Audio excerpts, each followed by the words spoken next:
And we're back at it. So what I'm gonna do is text my homie Danny.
Just came up with an excellent idea.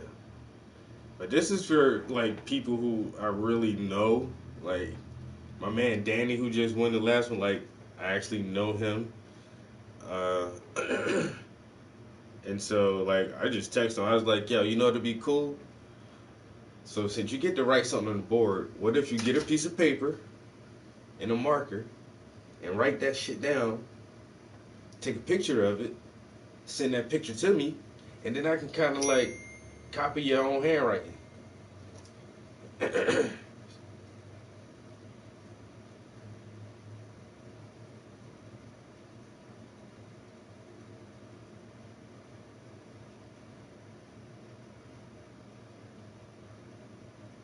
Yeah, he said he can do that.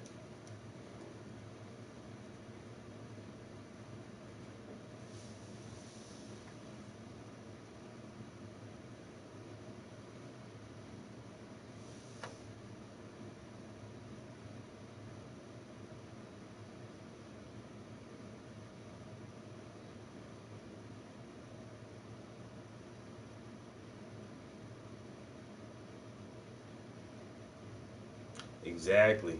That's the main. That's the main thing. Like, I can continually try to write just like tons of different styles of fonts. I'm not good at that shit. You know, I'm not good at it. That's not my forte.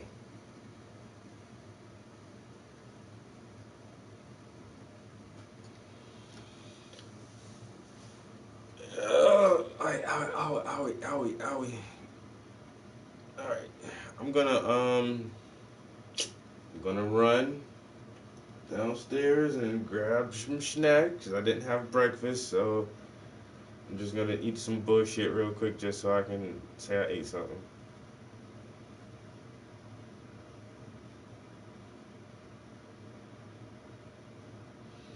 Yeah, I know a graphics guy, yo, like those we like he does tons of stuff, but he's really good at like lettering.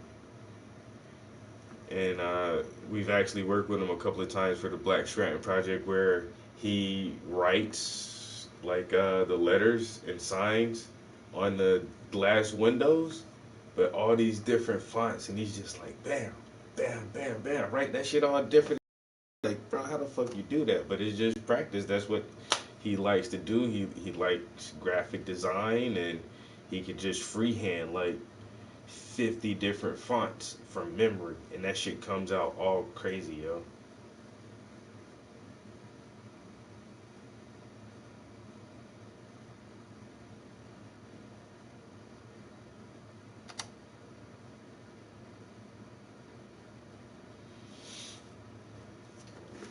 I'll be right back. Bye.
All right.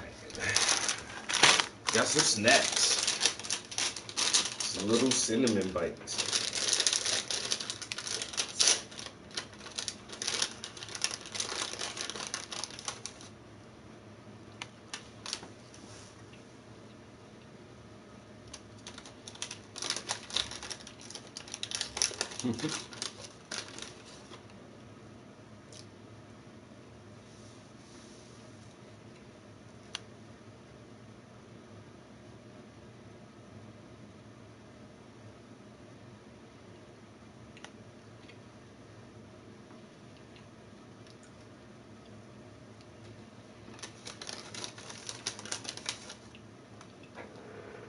Yo, these shits are good as hell, but they only put four in a pack. So stupid.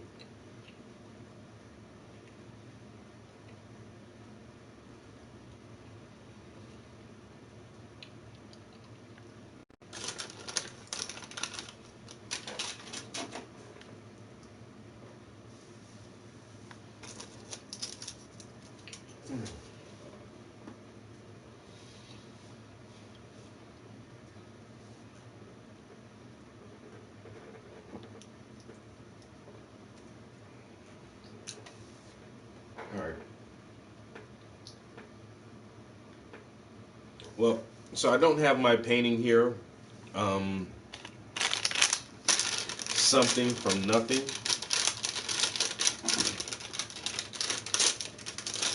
Um, but I really, I really do like dwell on this question and concept a lot lately. Like, where the fuck does everything come from? You know? And sometimes I feel like I want to believe in a God, but then when you really think about any God that has ever been proposed, they're just like totally ridiculous. There is no religion that has a true, real God that anybody can prove, like, oh yeah, Krishna is real. Yeah, Vishnu is real. Yeah, uh, Allah is real. Yahweh is real. Like, nobody can prove none of that shit, yo. They're all fucking stories. But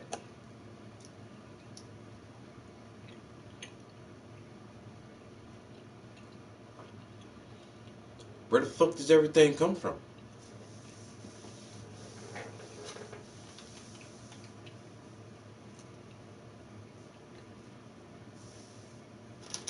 And how can you get something from nothing?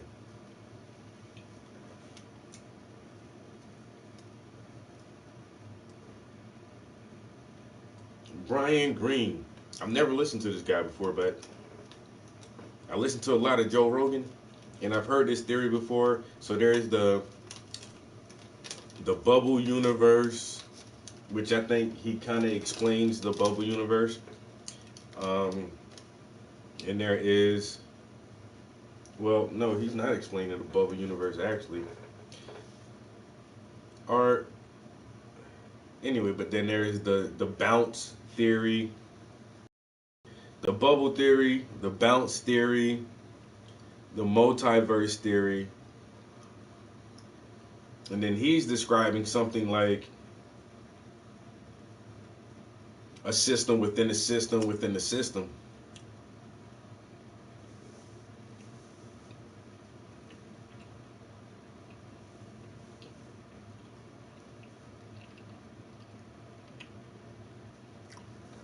And this almost seems like a logical conclusion, but you can't get the truth just by saying because we feel like there's something there, and that's why we ask the question. It's just a there now. Well, I'm gonna have to take that back because I basically, yeah, I guess that is a truthful statement, but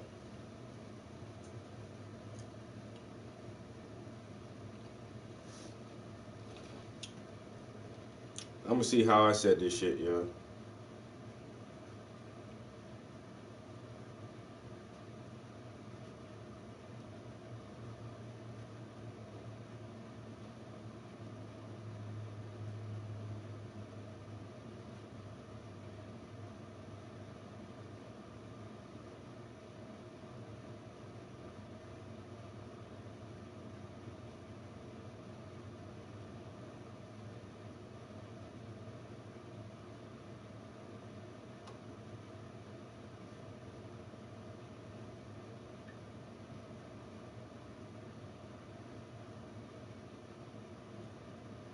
No,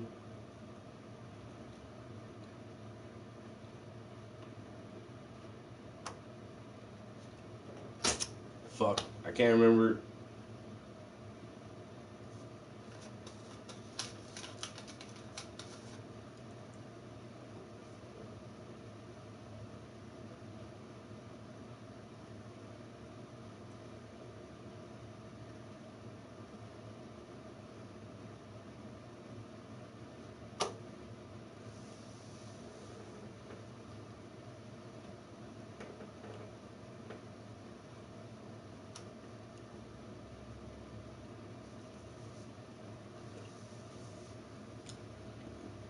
You know, I just think ever since mankind has reached a higher level of thinking, that we feel like there should be something in our deepest, in the deepest parts of our psyche and our subconscious. We feel like there should be a superhuman, but the mind and consciousness is what the brain does, and that's basically all it is. And so this deep psychological feeling that we have doesn't necessarily mean that anything is fucking there at all. It's just weird that our brain does consciousness. That's what your brain does. And this phenomenon of consciousness is a weird thing in itself that we can't really under, understand or explain why the brain does this.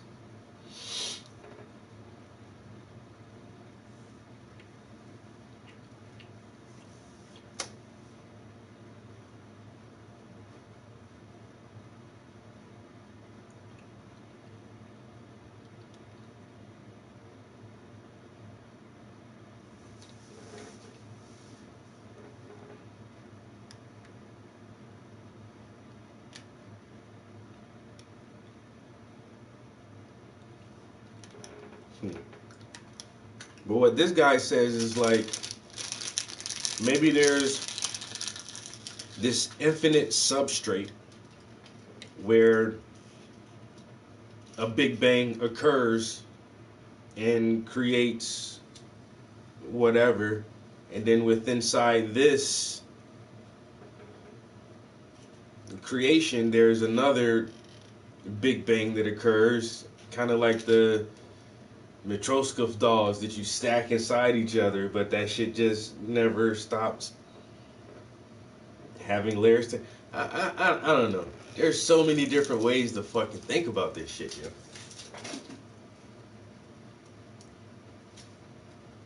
But once again, like the whole concept of a prime mover or a creator, and then it's like, okay, well, who created a creator? Alpha and Omega, ending and begin. He always was. Then that's no different from saying that there is an infinite substrate where these um, different phenomena can occur.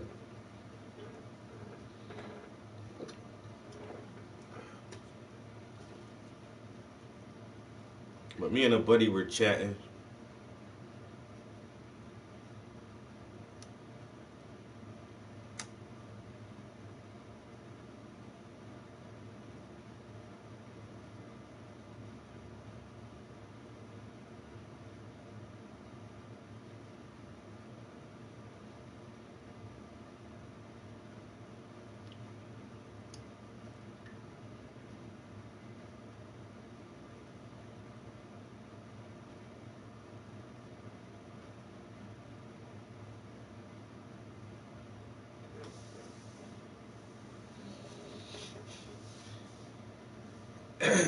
Yeah, but if if we live if we exist within space and time, and the creator exists outside of space and time, how can it interact with anything inside of space and time if it doesn't exist there? It's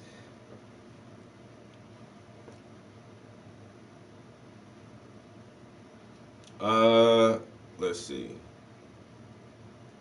All right, so this guy tagged me in a post about some a Muslim TV show where this guy went up there and denounced Islam and said he's an atheist, and um, the host of the show were saying he's crazy. He needs to seek medical, psychological help. Uh, and like I said, my homeboy tagged me in it. I watched it. Unfortunately, the they weren't speaking English, so it was in Arabic or whatever, and the subtitles were there. So the first thing I said was, I can believe it, but I'm super biased when it comes to different languages. I only speak English and subtitles. Translations normally fall a little shy of conveying an exact meaning due to cultural differences, especially when it comes to abstract and esoteric concepts.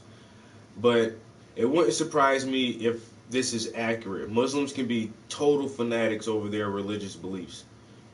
He replied, I'm just amazed how engraved it is into their psyche and how they can't fathom anything but that.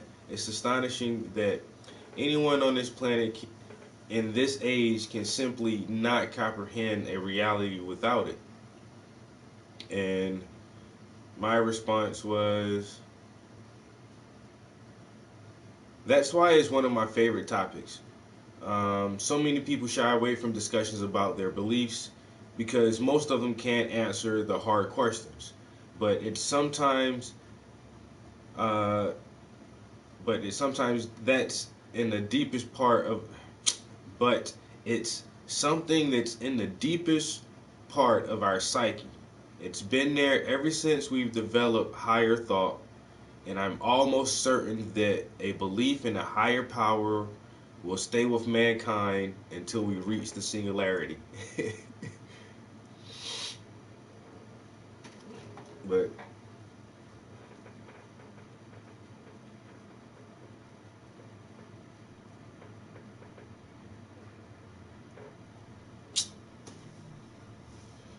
Ted, I swear I don't know why I'm not placing the two of us together, bro.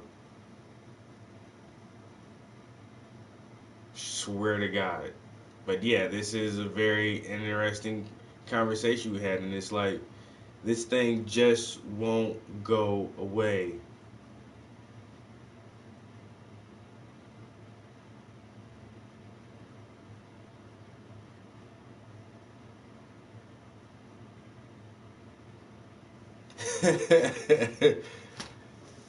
By saying, please, sir.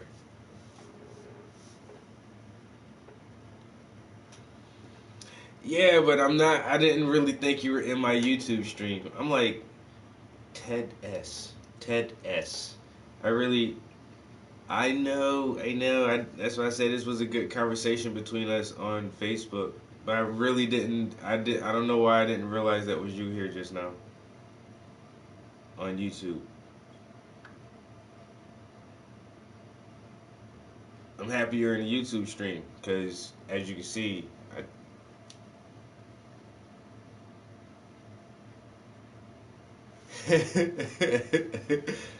okay, yeah.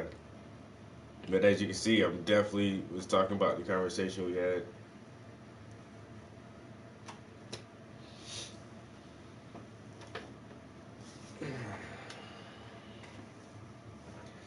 But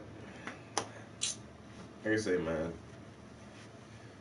the religious fanatics and people who hate to study any critical science, I just like I feel so bad for you guys in a certain way. Not really, because I don't know. Most people get like,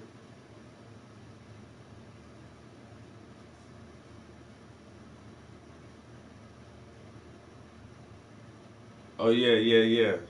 But I seen that like years ago too. And like you said, that whole situation was crazy during the war, using a small island as a landing strip. You know what I'm saying? And when the plane stopped coming, yo, the islanders was confused. Like, yo, they would bring us food and canned goods and stuff. Like, where are the white people who can fly through the air? And in order to try to get them to come back, they built like from memory an exact replica of a plane out of wood. It was like, what the fuck? And they were like praying to the sky people. What's that one movie? It was something like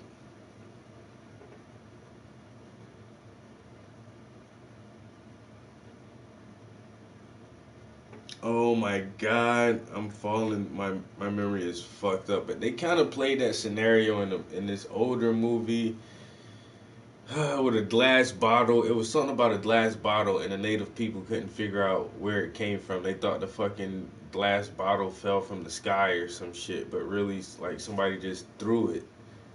It was weird. I can't remember that shit. Yeah.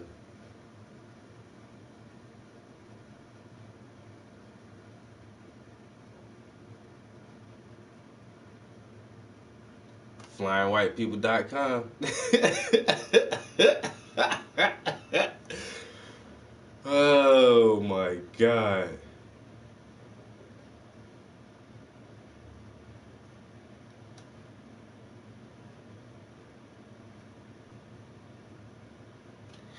And that's the thing too, because there are like the one really good one is like dragons.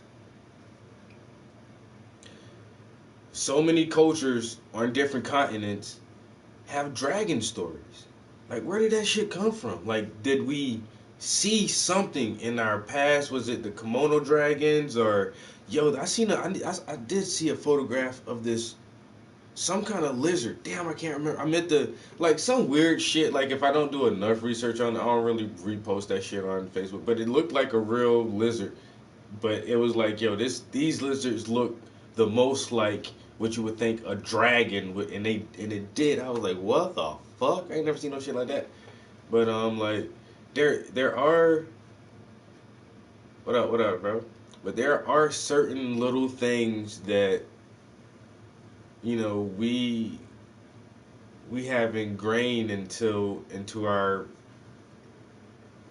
cultures and our narratives and our myths and our legends that come from different parts of the world that still have a very very um, similar details to them. So I mean, even the Bible has a fire breathing water dragon. I mean, that shit is the dragon is everywhere, and it's like, what the fuck?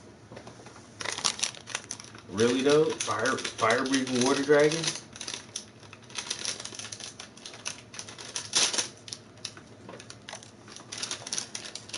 And but that's just something else too. Like when you start looking up global pyramids, like where pyramids are found everywhere, yo. Like there was there was some type of global civilization that already existed. Just like we think of now, like okay, we know like shit's fucked up in China because we can communicate with each other and know what the fuck is going on, and we know where fucking everything is at. You know, we just we know all the cities, all the countries, and I really do believe it was like that before prehistory. Like there was some type of global civilization where people knew everything about the globe and how to travel this motherfucker. And that's why you find similar construction all over the fucking world, yo. This shit is everywhere, yo.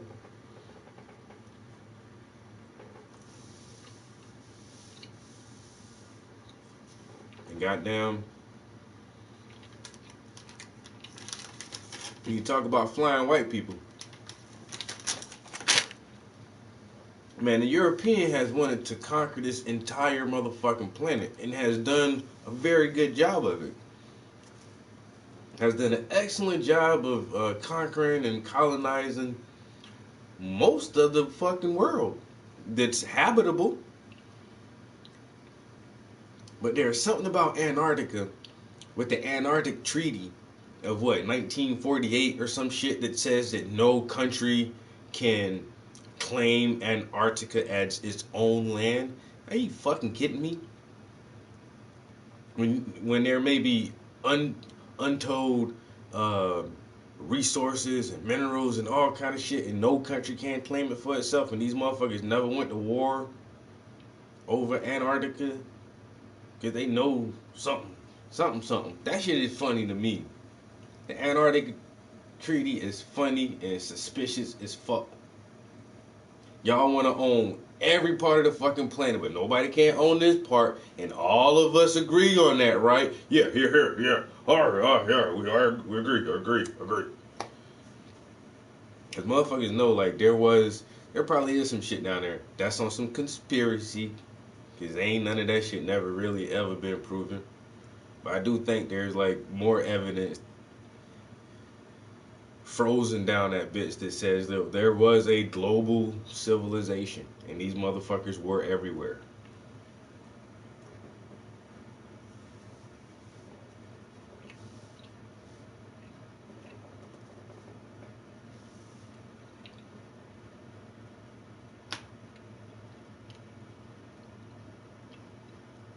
And the comments have frozen again.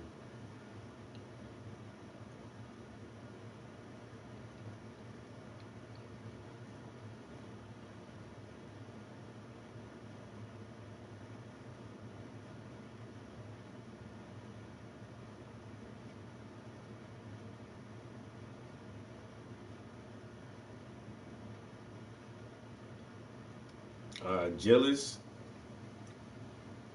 The Bible has 7 unicorns. 7 unicorns, a dinosaur, and a talking donkey, a talking snake, and a fire breathing dragon, and motherfucker walking on water.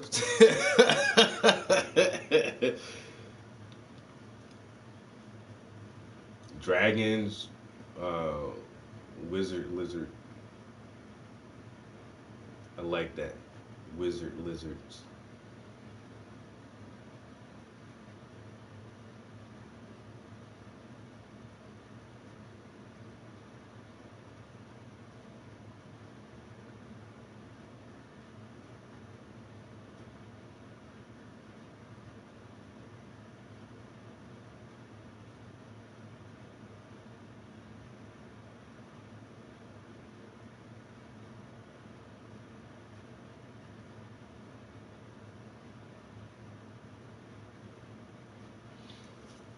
You gotta get the mech suits. And that's how you can tell that it's PlayStation's fault and not YouTube, because on a YouTube app, I can still see all the new comments coming up, but on the PlayStation app, shits are fucking frozen. The burning bush that talks, you know, you can't see his face, but you can see the bush.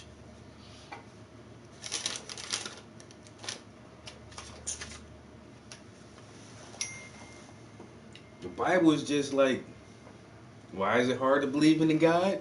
Well, if you believe in the God of the Bible, then you got to believe in all the Bible. But that's one thing about the Bible too, is most believers of the Bible only pick and choose the parts of the Bible they like and want to believe in, and they forget about all the fables about talking animals and serpents and and all the goddamn slavery and genocide and rape. They forget about all that part, and they just be like, oh, because the 10 Commandments and Jesus died for us. That's the basics.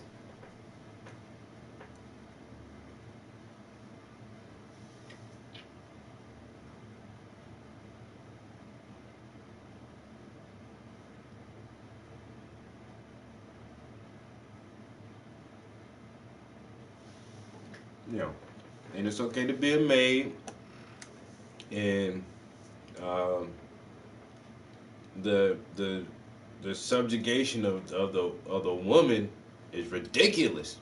Y'all don't get. You know what? You know what, bitch? You bleeding? You on your period? Get the fuck out the village, and for 7 days until you stop bleeding. You unclean, and no man should touch you, cause you bleeding and leaking up everything. Let's go back to living in times like that.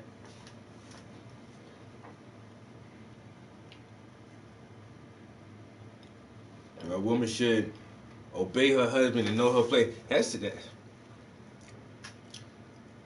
I don't know. Y'all want to go live in Bible times, man, and say that shit was God, the word of God? Have at it, motherfuckers. I'm not. I don't want to live in the Bible times. God just smite you for no reason, huh? Motherfuckers come raid your village, kill all your people, except the virgins, cause God told them to. Damn. Really?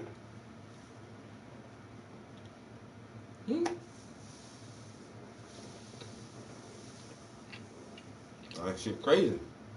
I don't believe all that shit, man. And zombies. Cause don't forget, man, he raised all the dead from Jericho or wherever the fuck ever. Lazarus, you know what I'm saying? Back from the dead. Jesus, he a zombie his damn self. This the holy walking dead, yo. This motherfucker came back from the dead. The holes in my palms. You know what you do with that hole in your palm? Oh yeah. I might have to draw that image. That's so disrespectful. Damn. If somebody did that, man, they try to lock this motherfucker up. I might go to jail for some shit like that. How come it took me 38 years to think of that shit? Anybody else ever thought of that? Is that just me? Am I that fucking crazy? I'm that, like, my mind is that fucking sick and twisted. Fuck. I feel a little bad, kind of. But the thought was there. Yeah, that was, oh, yeah. Oh.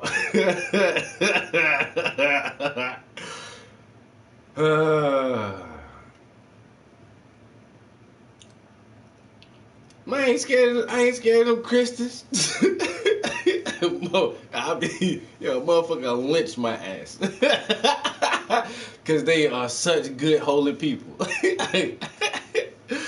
They such good holy people. They'll lynch a motherfucker for that shit. Oh, damn. All of y'all guilty by association. I'm implicating every last one of you motherfuckers. After he said that, you continue to watch the stream. Oh yeah, the questioning is gonna be brutal. It's gonna be real. It's gonna be harsh. It's gonna be harsh. You know, intense interrogation tactics.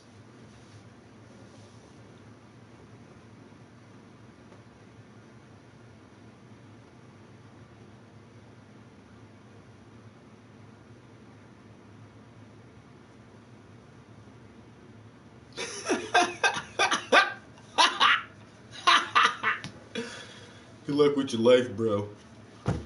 Hey, my life's going pretty fucking swell, dude. Being raised in Christianity. You know what? I was raised in Christianity too. My grandmother was a Christian preacher, which is funny because the Bible says women shouldn't preach. So oxymoronical. But you know, I was raised a staunch Christian, Southern Baptist, Holy Ghost and tongue speaking and all that good crazy shit. Man, what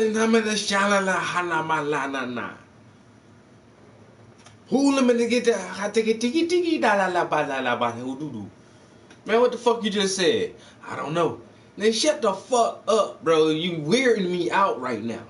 I'm fucking weird the fuck out. You making all these babbling sounds and saying it's some fucking God telling you to speak in some ancient language. How come everybody speak different in tongues? Huh? If there's just the words from God, shouldn't it be one coherent type of language where we could record a person speaking in tongues and break down the phonics and figure out the words and the lexicon of this shit? No, you can't do that. You know why? Because everybody makes it up. It's made the fuck up. But you want to say, oh, I can't. I was raised in Christianity. I can't sit around here and listen to this foolishness.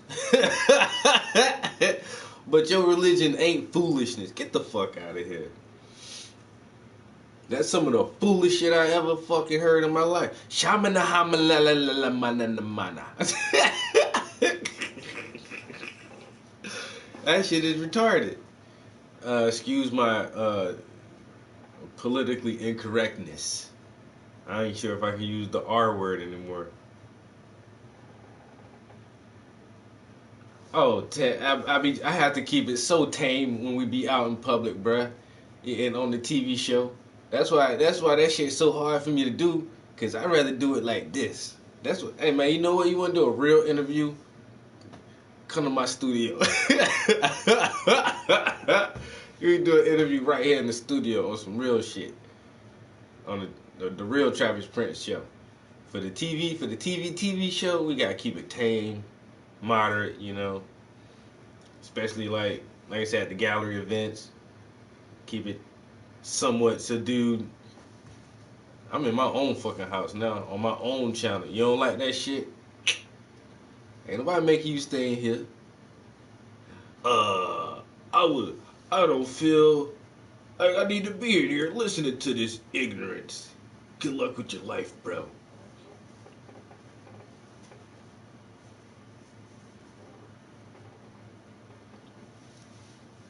Yeah, this is my comfort zone.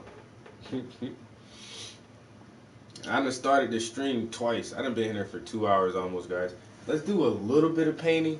Maybe y'all want to paint a little bit. I do enjoy the conversations though. I don't got no commissions going on. All this shit is just my own art. You know what I'm saying? I don't be in a real rush. I like finishing pieces, but I don't know. Lately, I haven't been in a real rush. Like, oh, I gotta finish this painting. I just be marinating on these shits now. Getting everybody to help me paint this one. As a matter of fact, so I started this right here twice already. Let's listen to a little bit of this theory. This clip right here is actually 14 minutes long. Let's get like 5 minutes of it real quick. That the Big Bang was an interesting event, but not the first event in the totality of reality. It could have been the first event that sparked the expansion of our part of space. But it could be that there's a grander realm of space within which we sit as a small part, and that grander realm may have been there for a far longer period of time. It may have experienced its own Big Bangs, maybe a collection of Big Bangs that may extend infinitely far into the past. So it could be that the answer to the question of what happened before the Big Bang is a lot of other Big Bangs or a lot of other quantum events that were taking place in a larger landscape of reality than we have direct access to. However, another answer is that the very question may not make as much sense as the words seem to suggest. We know how to parse that sentence. We know what it means to talk about the moment before the Big Bang because we know how to talk about the moment before your birth or the moment before the Civil War or the moment before any event that happened in the world. We fully understand the meaning of that kind of sentence. But it could be that when it comes to the Big Bang, the sentence actually doesn't mean anything. It could be that the Big Bang was the place where time itself started. And Hawking himself had a wonderful analogy to get this across. He said, look, I'll dress it up a little bit. Imagine you're walking on planet Earth and you pass by someone. You say, hey, can you point me in the direction of north? I want to walk in the northward direction. They point you, continue to walk. You pass by somebody else, say, hey, which way is further north? And they point you in that direction. But when you get to the North Pole and talk to somebody there and say, hey, how do I go further north? They look at you and say, whoa, that question doesn't mean anything because this is where north begins. There's no notion of going further north than the North Pole. And it could be that that spatial metaphor applies to time.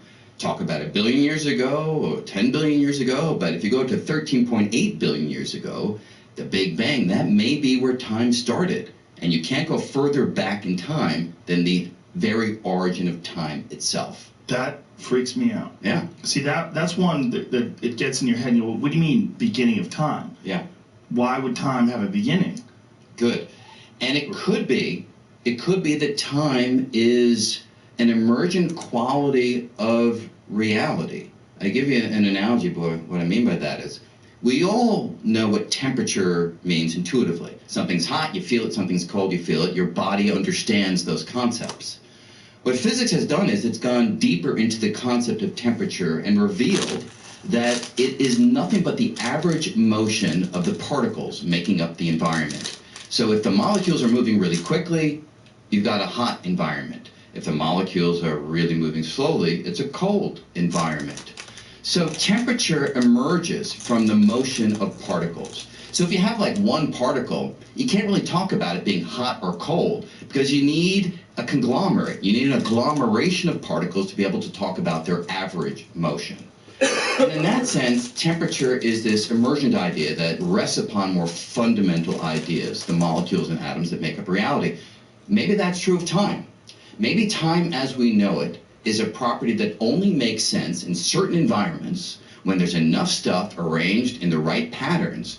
But fundamentally, maybe there are atoms or molecules of time which, when not arranged in the form that we are familiar with, don't yield time as we know it. Time itself may be a quality of the world that exists here in this environment, but doesn't even apply in other environments that are configured radically differently. Whoa. That's a heavy one. Yeah. That's a heavy one. What also is a heavy one is what caused the Big Bang? Yeah. Why would something smaller than the head of a pin become everything that we see in the cosmos? Yeah. So there are ideas for the answer to that question. Look, all of this is tentative because it's very hard to do measurements that go all the way back to the beginning. We have astronomical observations that we need to be sure are compatible with the predictions of our theories. No, I don't have no commission because ain't nobody hiring me to do shit, bro. I need somebody to give me a commission.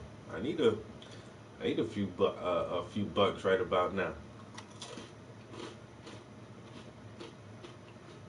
I ain't gonna lie to you.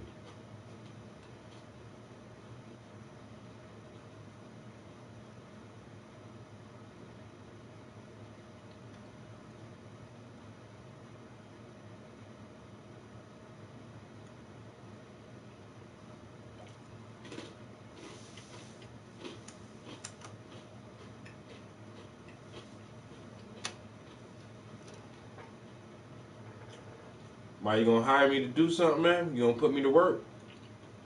Hey, I'm able and willing. So we as good scientists do what needs to be done to try to test these ideas. But the idea that I think most physicists or cosmologists buy into at the moment is that gravity can have two manifestations. The usual form of gravity that you and I know about is the attractive version. You drop something toward the Earth and it moves downward because the Earth and the object pull on each other. That's the ordinary gravity that we experience every day of our lives. But Einstein's equations actually allow gravity to also be repulsive. It can push outward as opposed to just pulling inward. And this is something that we have never experienced because the gravity created by a rocky object like the Earth is always the attractive variety. Electromagnetism. The repulsive forces of two magnets and the connective forces of the ends of the different poles of the magnets. That's how gravity fucking works. They can either pull shit together or push shit apart. But he says we never experienced this because people don't consider gravity to be electromagnetism. They think it's a different type of force, and we call it and label it different. But this other guy, he kind of breaks that shit down and says like, you can almost throw away the word gravity. Just throw that word out and just say electromagnetism. And it's I don't know, he explains that shit weird as shit, but it makes sense when you listen to him.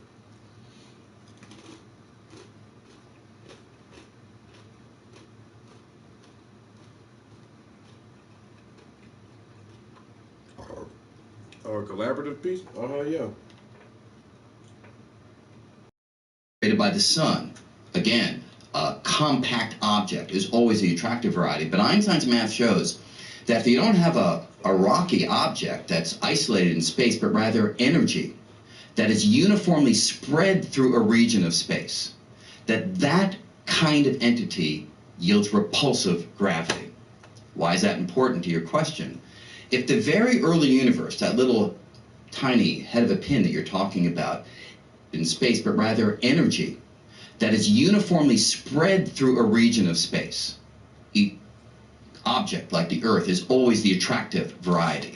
The gravity created by the sun, again, a compact object is always the attractive variety. But Einstein's math shows that if you don't have a rocky object that's isolated in space, but rather energy that is uniformly spread through a region of space, that kind of entity yields repulsive gravity. Why is that important to your question?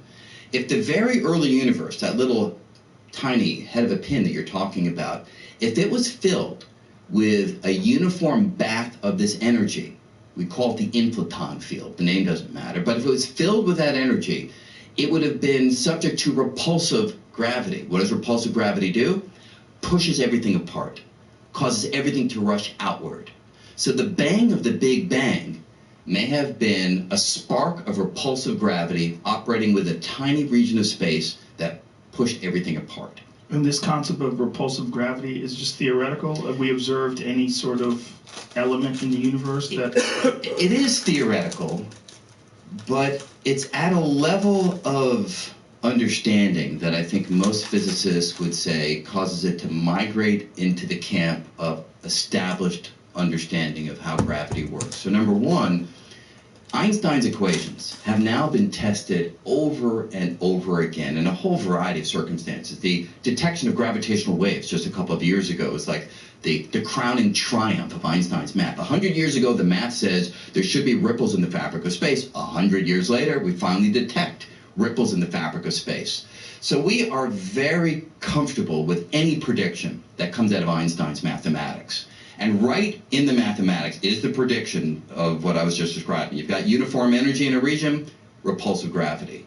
The other thing is, we currently witness that the expansion of the universe is speeding up, not slowing down. Since the 1920s, everybody thought that, yes, the universe is expanding, but it will slow down over time. Why? Because gravity pulls things back together. You throw an apple upward, it doesn't go up faster and faster, it goes up slower and slower because the Earth's gravity pulls it back. Everybody thought that would apply to the universe as a whole. It's expanding, but expanding ever slower. The observations in 1998, culminated in 1998, which won the 2011 Nobel Prize, showed that the distant galaxies are moving away ever more quickly. The expansion of space is speeding up over time. It's accelerating. How do we explain that? The best explanation we currently have is repulsive gravity. We believe even today the universe is suffused with a bath of energy. We call it dark energy. We believe it's uniformly going through space. I like to think of it almost like as a Turkish sauna. It's like the steam filling the sauna, this energy filling space. And that repulsive gravity, we believe, is responsible for the observations that the distant galaxies are rushing away faster and faster over time. So it's circumstantial, but the case for repulsive gravity is quite strong. And what would have caused it to coalesce? What would have caused it to compress initially? Like, why would all that matter be in this tiny, less than a pin-sized object? So I have no idea, and nobody. Good answer, scientist. Damn, this was too good. A good question and a good answer. Because that's what I was thinking the whole time. He was like, well, this fucking repulsive gravity pushed everything away, and, you know, that's what could have started the Big Bang. But where did the matter come from? where did everything come from that was pushed outward by this tremendous force of energy, this repulsive gravity? It pushed what out? Matter and particles. Okay, where did that shit come from? What did he say? He said, I don't know. Yeah, good question. Good answer. Motherfucker, I don't fucking know. These are all theories, man. We're just trying to think about this shit. Let's try to think about this, man, and get to a point where we can feel like we got a better understanding. Gravity, we believe, is responsible for the observations that the distant galaxies are rushing away faster and faster over time. So it's circumstantial, but the case for repulsive gravity is quite strong. And what would have caused it to coalesce? What would have caused it to compress initially? Like, why would all that matter be in this tiny, less than a pin-sized object? So I have no idea, and nobody else on planet Earth has any real idea other, but we do have theories. And one of the theories suggests that in the very early universe, it was a highly chaotic environment, very hot, with all the fields fluctuating wildly up and down. And the idea would be that if you wait long enough, where it's hard to know what wait means in this environment, but don't press me on my definition of time back then, just sort of intuitively. If you wait long enough, on rare occasions, the energy will just happen to flatten out in a region, become uniform, and then that region explosively inflates, grows large. So, imagine you're looking at a pot of boiling water. The surface is, of course, wildly undulating up and down. But if you wait long enough, very long time, since you've never seen it, neither have I, there will be a little patch on the surface of that boiling water that flattens out. Why? That only means that the water molecules happen for an instant to be moving in just the right way to keep that little patch of water from wildly bubbling. It will happen. It's rare, but if you wait long enough, it will occur. Similarly, the widely undulating fields in the early universe, if you wait long enough, a patch will flatten out. You get the uniform energy, plug it into Einstein's equations, that region explosively inflates. And I mean explosively. It can go from size that's much less than an atomic diameter to larger than the observable universe in far less than a blink of an eye, in 10 to the minus 30, 10 to the minus 35 seconds. That's how powerful repulsive gravity can be. That is so baffling. Yeah. So before this happens, you just have, in this theory, you just have all of this energy sort of randomly interacting with other energy in the universe with no physical objects. Yep. And that could have been forever. That could, and in fact, that's the main point. There's nobody who is hanging around looking at their watch saying, good God, when is this Big Bang going to finally happen? So you can have this cosmological pre-show. You can have it last as long as you like.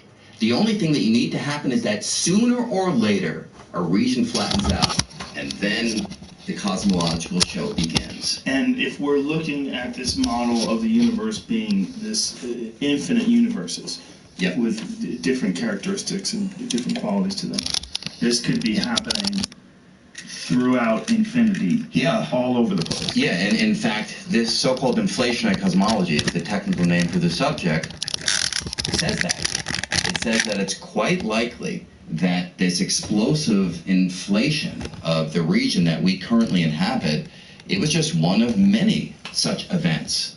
And therefore, there are other far-flung regions throughout this larger cosmological landscape where things have also inflated, but the details can be different. The physical details can differ from what we are familiar with. And the differences can be small, temperature differences in one part of space versus another, or they can be far more significant. Even the particles that make up that other realm may be different from the particles that make up our realm. Their masses can be different, their charges can be different, their fundamental physical features can be different. So out there in that wider cosmological landscape, it can be the wild, wild west of realities. And they don't have to worry about proton deterioration. There may be realms in which they don't have to worry about protons falling apart. The really crazy idea is that if you're very careful mathematically in analyzing these theories, you realize that there have to be realms out there that duplicate ours as well. Many can be different, but there have to be versions of this reality that are also instantiated, occur out there in other realms. So you come to these crazy sounding, sci-fi sounding ideas that you and I are having this conversation out there in other distant realms. An infinite number of times. Perhaps infinite number of times. And moreover, small differences can also arise in these other realms where maybe... Well, that's the thing. There is no light. Like you said, this realm is weird to even imagine. But yeah, there is no light. So there is no inhibitor to how fast anything can expand.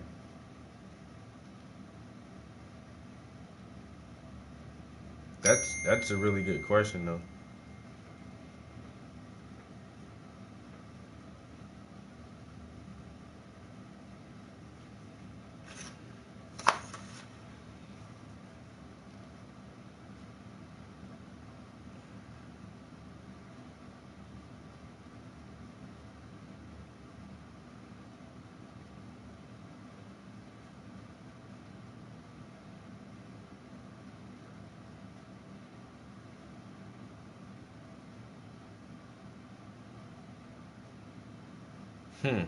That's another good question. Yeah, would it take an infinite amount of mass to produce enough energy to go faster than the speed of light? But then, what if we just learn to control? What was he describing?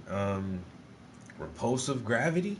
If the repulsive gravity is the cause of the expansion, then that should always remain faster than the speed of light. If it's what actually produced the speed of light.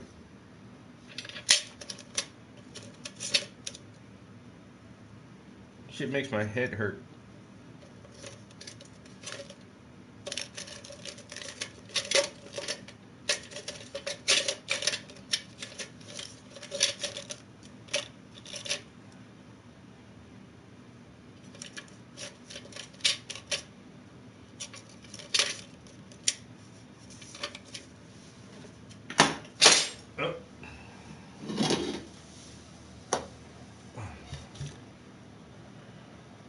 Thought I was gonna break that thing.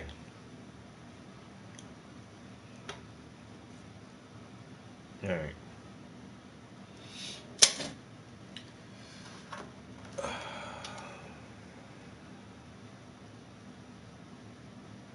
And that's the thing, like how he said, okay. But Joe Rogan asked the best question though, still like, so if light is a photon, that's something. You know, is it necessarily matter? But then even all the other phenomenon, electricity, gravity, magnetism, and whatever you else want to call it. So all of this was created at the moment of this Big Bang, or were these, like, he tried to use the boiling pot of water analogy, where he says, okay, you boil a pot of water, and the surface is constantly in motion from the molecules of the water producing bubbles.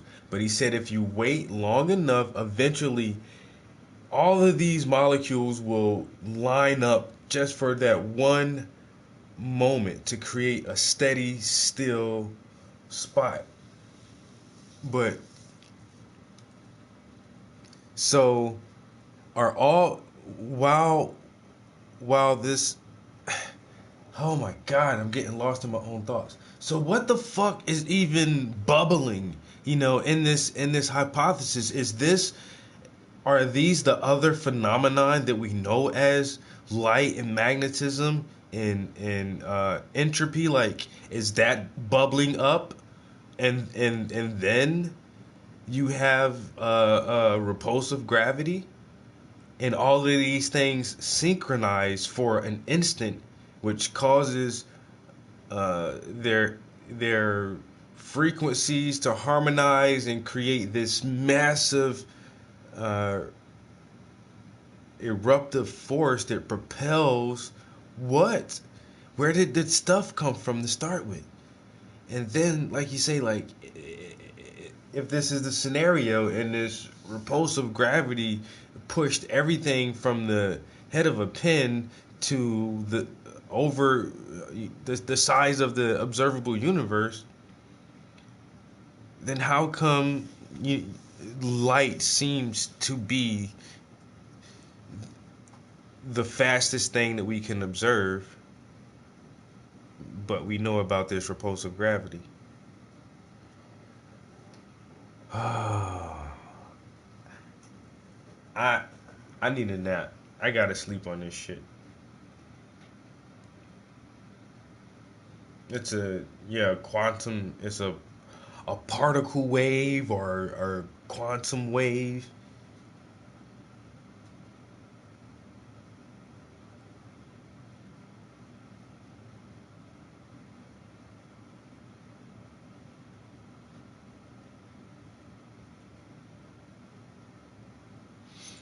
Nah, that's a good one too.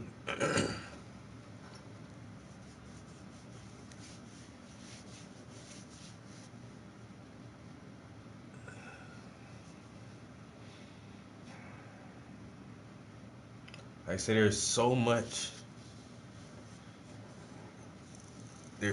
to take into consideration. There's so much to think about. There's so much good, like, real mysteries out there that we can solve instead of just saying, "Oh, God did it." Like, I can't accept that part. I'd rather be baffled and confused and dumbfounded instead of being lied to.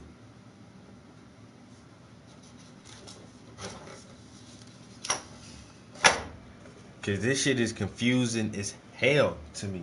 It confuses the scientists. This motherfucker went to school his whole life for this shit. He said, Joe Rogan said, "Where did stuff come from?" He said, well, I don't know." How do you keep your job, Mr. Theoretical Physicist? Oh, well, what we do is we come up with quandaries and yeah, that's basically what we do. And we receive funding to think about stuff. I need that kind of job. Call me a scientist because I think a lot. I sit here and I ponder over the origins of the universe, quarks and photons, and people give me research money. We in the wrong field, bro. We're doing something wrong. We're doing it wrong. I gotta do it different. I need to get some funding for some art therapy or some shit. I don't fucking know.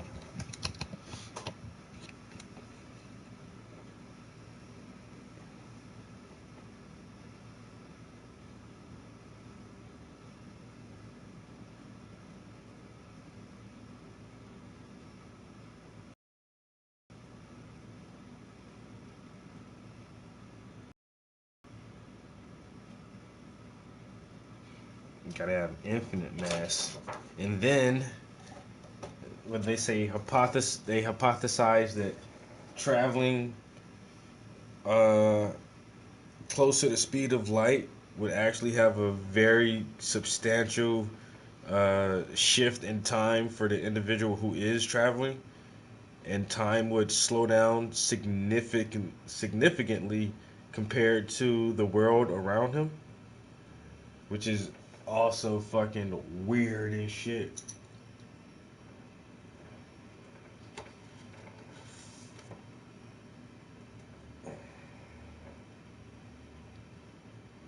And then, like you said too, like time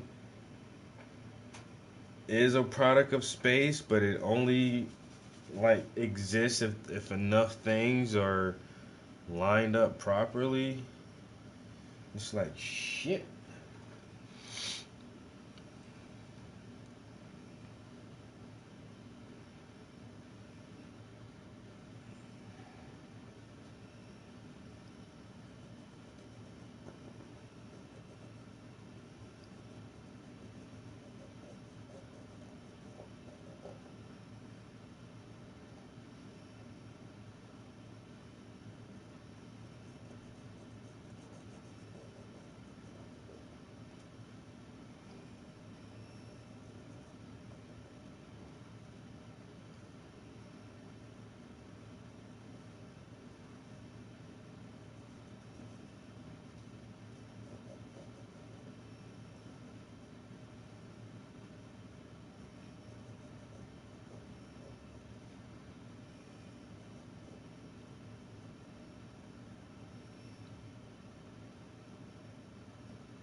Right.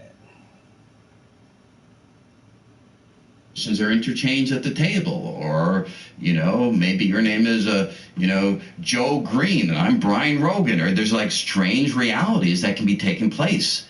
And this is not an overworked theorist's imagination. This is the careful, dispassionate analysis of the mathematical equations.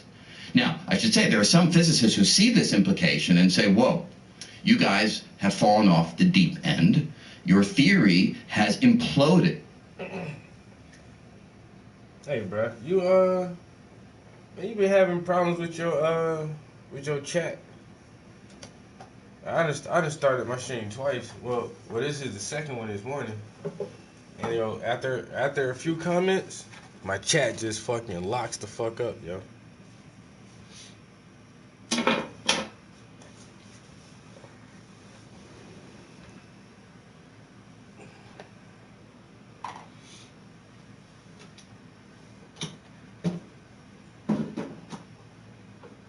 And I'm getting tired of resetting the fucking stream, battling in this shit and whatnot.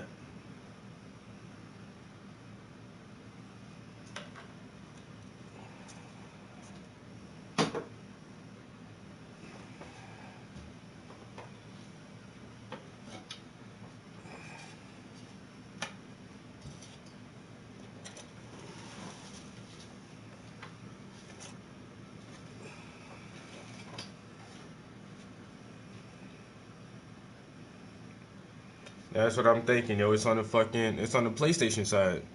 I was telling my friend, she was like, "Oh, YouTube is fucking up."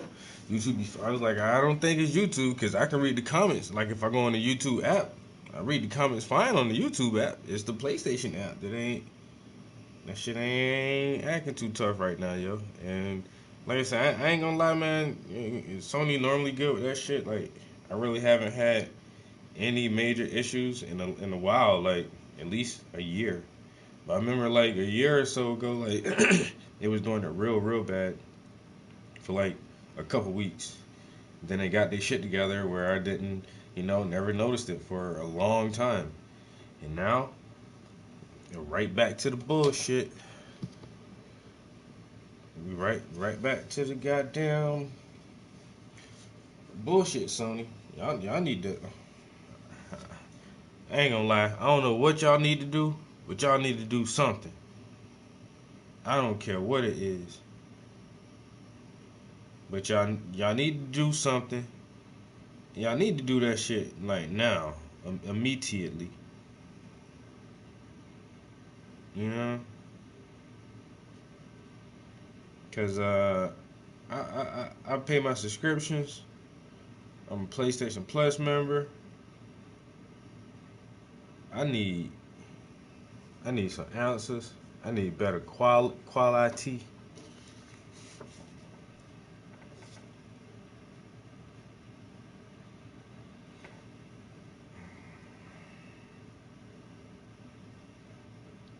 No.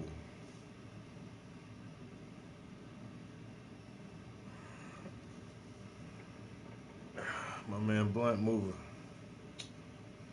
Now serving a tall glass. I hope you thirsty, bitch.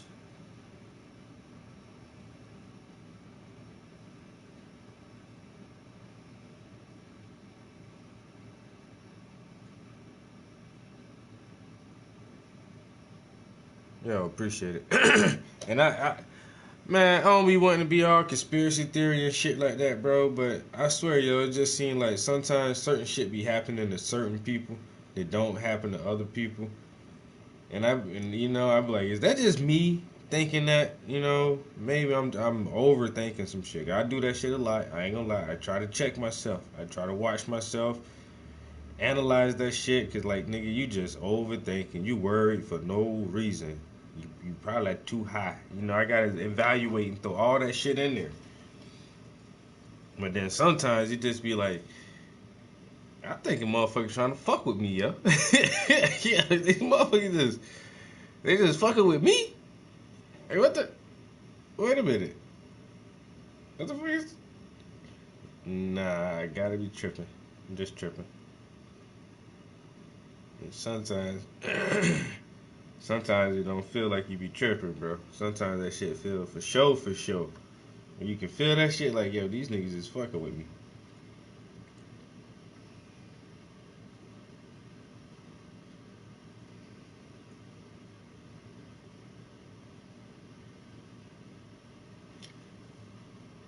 It's all good though. You know what I'm saying? Hey, shit, motherfucker. Think that shit gonna stop? She gonna stop me?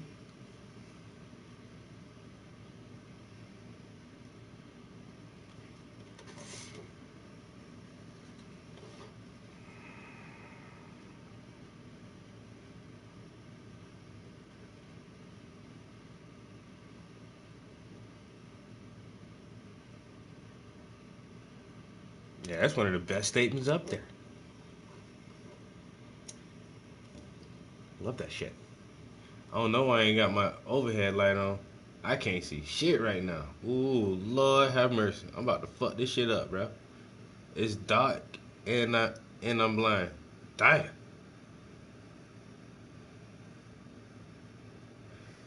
This nigga's asking for trouble.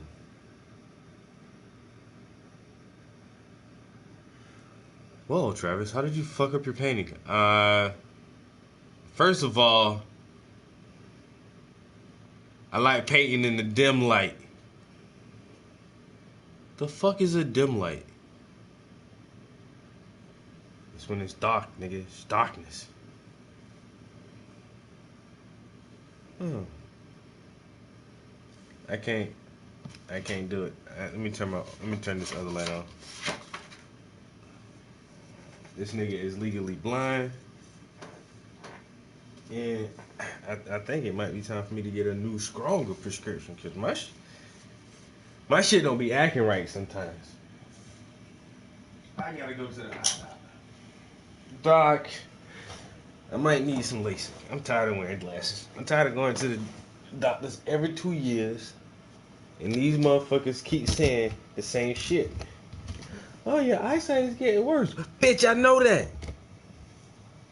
Do something about it. Man, I'm an artist, man. I cannot go blind. I don't know. I might make a name. That's how I might become famous, yo. The blind artist. What? See it now. They'll make a Lifetime movie about me and everything. He went blind, but it didn't stop his passion to paint.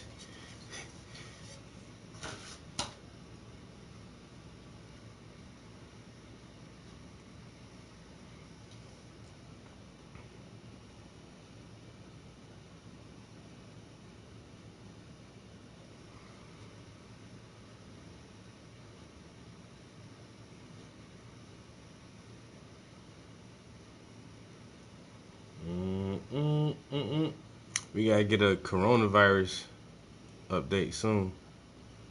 You know what I'm saying? Goddamn South Korea. These motherfuckers going crazy down there, bro. South Korea said they got over 100 confirmed cases. Ever since them, the motherfuckers got off the cruise ship, you should let us stay on the ship, motherfucker. I tell y'all asses. Oh, they're our national citizens. Fuck that, man. Leave grandma where the fuck she at. She be alright. Yo, bitch. Grandma, I love you, but you not coming back. But I gotta go to my shuffleboard again. Man, look, Granny. You sick, and you probably gonna die. I'ma FaceTime you later, alright? Bye. Don't bring her old ass back here. We're bringing our citizens home. Oh, we have over 100 confirmed cases. Dumb bitch. The fuck you think was gonna happen? 1 + 1. Say it with me now.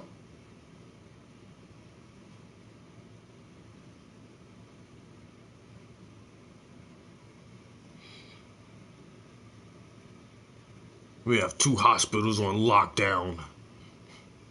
Man, I thought y'all say y'all had that shit under control. We do.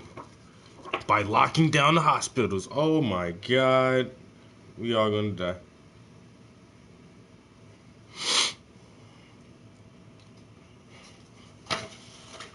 We all gonna die. Oh Lord. These motherfuckers spreading the Wuhan 400. The COVID-19 is what they call it. My bad. COVID-19, not Wuhan 400. Is what they calling it.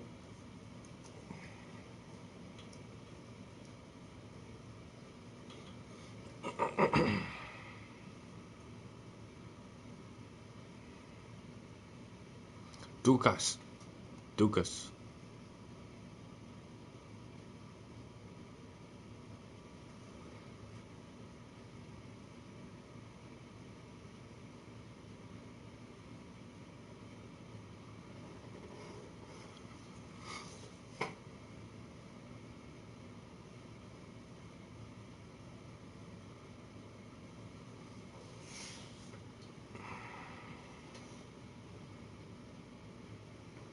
I need to write something real big right here, like wow.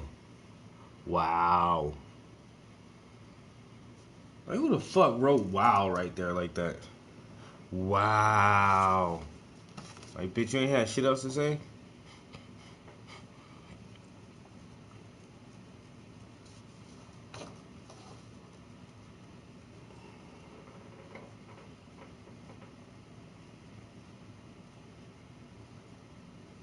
Alright, so my man Danny wanted to write the word Dukas, which means hope in Irish.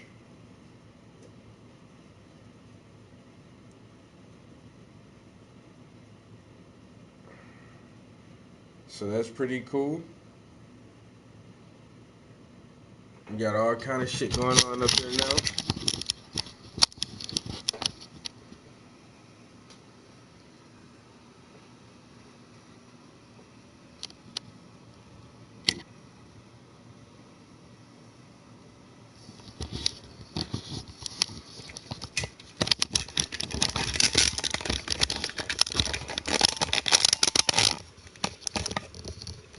That person who backed out of my stream earlier, they're gonna remember me for the rest of their fucking life, yo.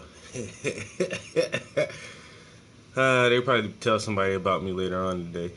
Yo, I was watching some shit earlier on YouTube, man. This motherfucker, bro, if you would have seen what this motherfucker was talking about, dude, this nigga was crazy. I had to leave out of his stream, yo.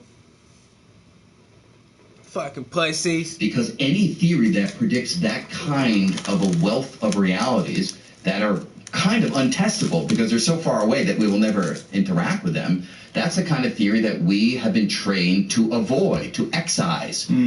However, the more forward thinking I'd like to describe us, physicists say, hey, math has proven to be a very valuable guide over the course of hundreds of years. And if this is where the math is taking us, it's at least worthy of our attention to investigate it fully and possibly come to the conclusion that this is how reality actually behaves. Jesus.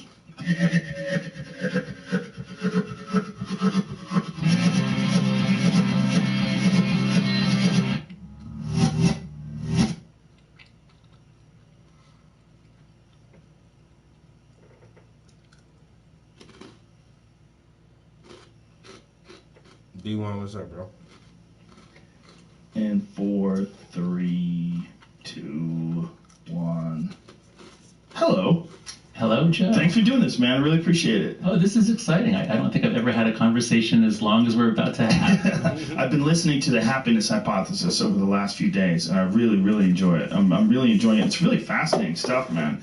But one thing I wanted to talk about, because we were talking about it right before we got started, was what's happening with Peter Boghossian at Portland State University. Yeah. For folks who don't know the story, he and I forget his two colleagues, James Lindsay and James Lindsay. Yeah, they released these fake papers on like homoeroticism and rape culture in dog parks and just really preposterous stuff. Papers that are almost like an article from The Onion. And some of them, not only did they get peer reviewed and accepted into these journals, but they got lauded as being these amazing pieces of... One got an award, yeah. Mm-hmm. And now he's getting in trouble. That's right. Yeah, and we were just talking about it, and I just would love to know your thoughts as a professor. Like, what? Oh, sure. Yeah. So, for those who don't know, I guess most of your listeners probably do, but it was called the Grievance Studies hoax. Yeah. Because, and this is one of the big issues going on in the academy, which I hope we'll talk about, is. What does it take to have good scholarship? And the argument is that in some fields, as long as you hate the right things and use the right words, you'll get published. And that's not scholarship, that's activism.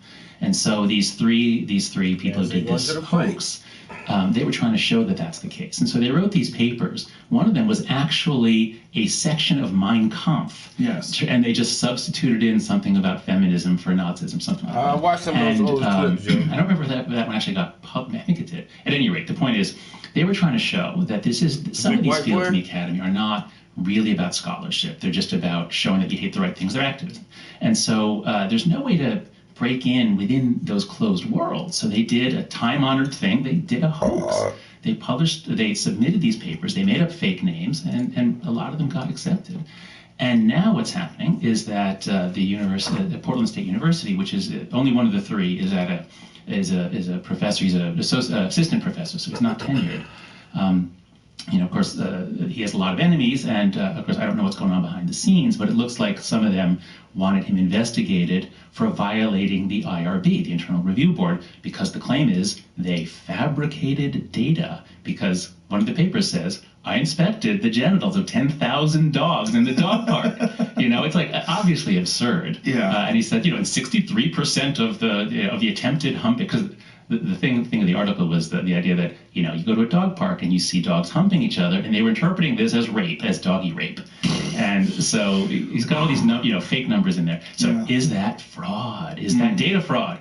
And if you read, so I'm writing a letter. For a lot of us are now writing letters in support of Boghossian. Thank you for doing that. But if you read they at his university, a committee was impaneled, and they looked at the literal definition of data fabrication. And it's possible that he does fall under that. But the point of this whole thing, so it's not clear. I can't weigh in on whether or not technically, but these rules are put in place to prevent the corruption of the scientific record.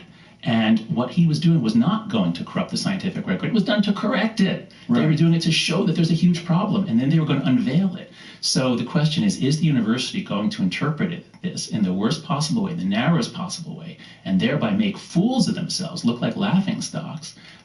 Or are they going to use some common sense and recognize this for what it was? It wasn't data fabrication. It wasn't a fraud. Yeah, it was an expose. That's right. Yeah, and I hope that they come to their senses. And they do have a point, if I'm going to be completely objective, about data fabrication. I mean, technically, maybe they could have written that paper without saying that they actually tested 10,000 genitals of different dogs. Yeah. But what's really important, I think, is that they recognize that regular people are paying attention to this now.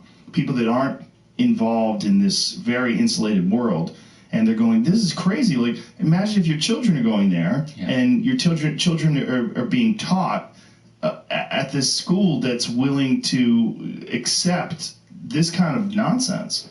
Like this, what happened at Evergreen State University is another example of that. That's and right. It's incredibly damaging to them as a university. I mean, their enrollment is significantly down. That's right. Their funding is in real big trouble. I mean, it's a real bad situation for them. And if you talk to Brett Weinstein, it was a wonderful place just a few years ago when he was teaching there. That's right. And it's gotten crazier and crazier on these campuses to the point where nonsense is not being questioned at all. It's just being accepted as just it's almost like some religious dogma that you have to follow. That's right. So I think the way to make sense of all of this is you have to always look at what game is being played.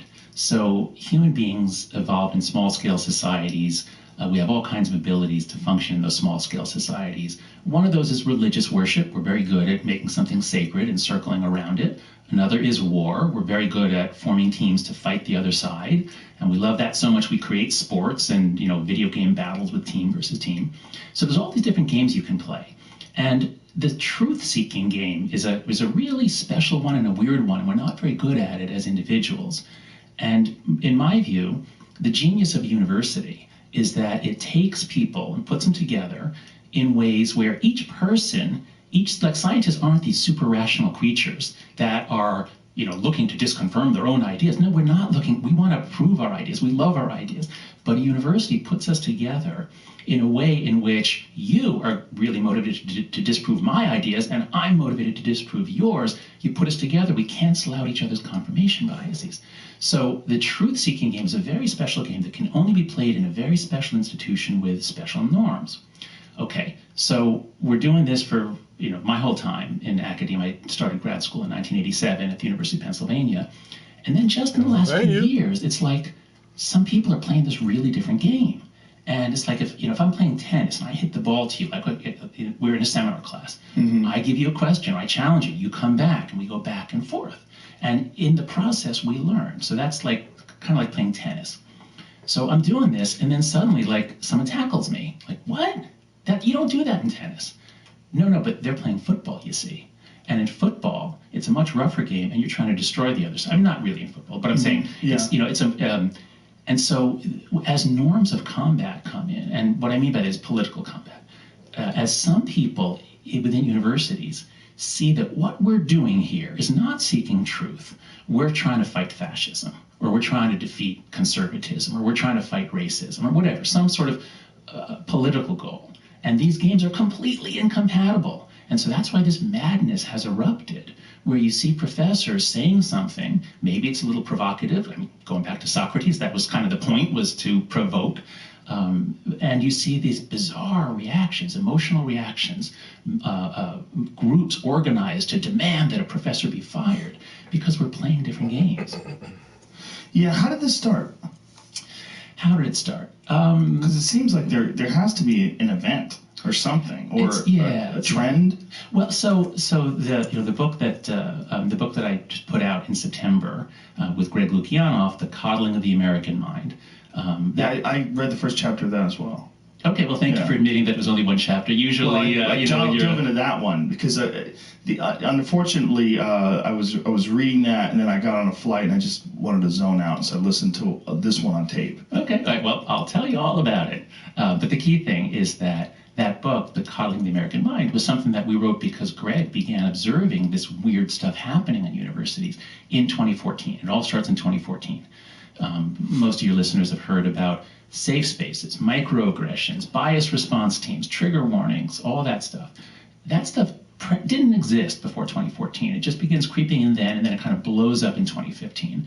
And so our whole book is an exploration of why. Why did this happen?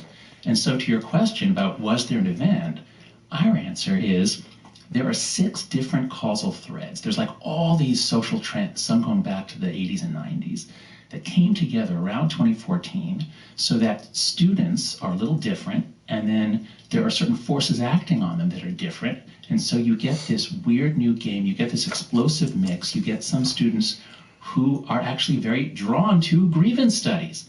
And so, very briefly, it's things like rising political polarization. So left and right never particularly liked each other. But in the 70s and 80s, if you look at surveys done of how much you hate people on the other side, it's not that intense. It begins going up in the 80s, and then especially after 2000, it's going up very steeply. At the same time, university faculty, who've always leaned left throughout the 20th century, but it was only a lean.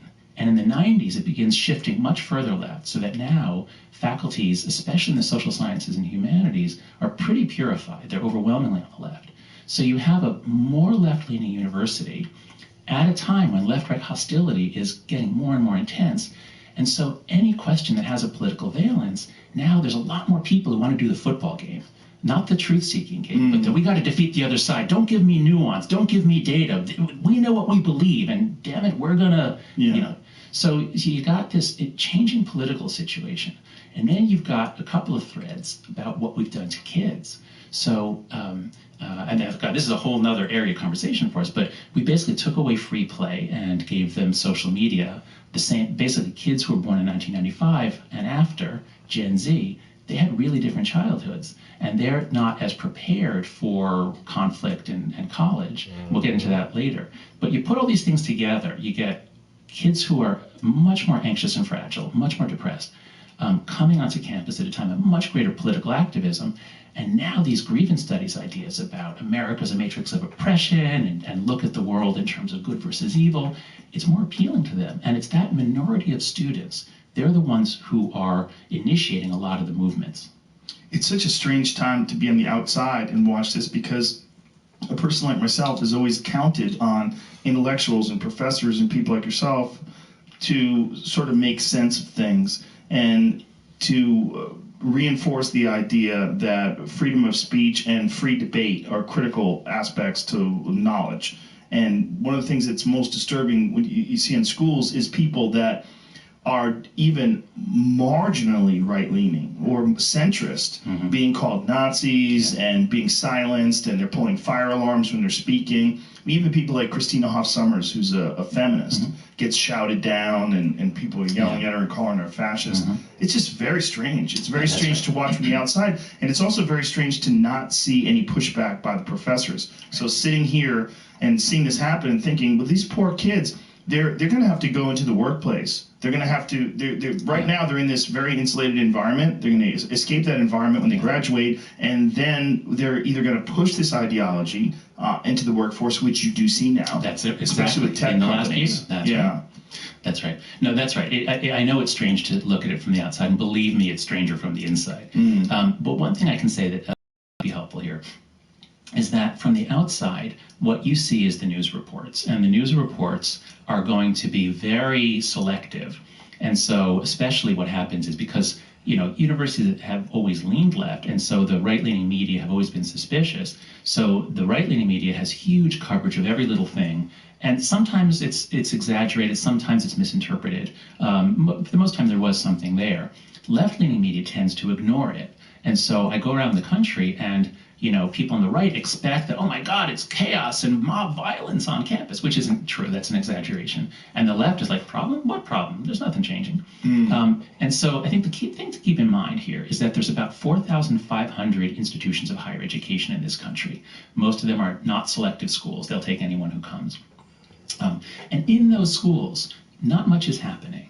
But if you go to the elite liberal arts colleges in the Northeast and the West Coast, then usually something is happening.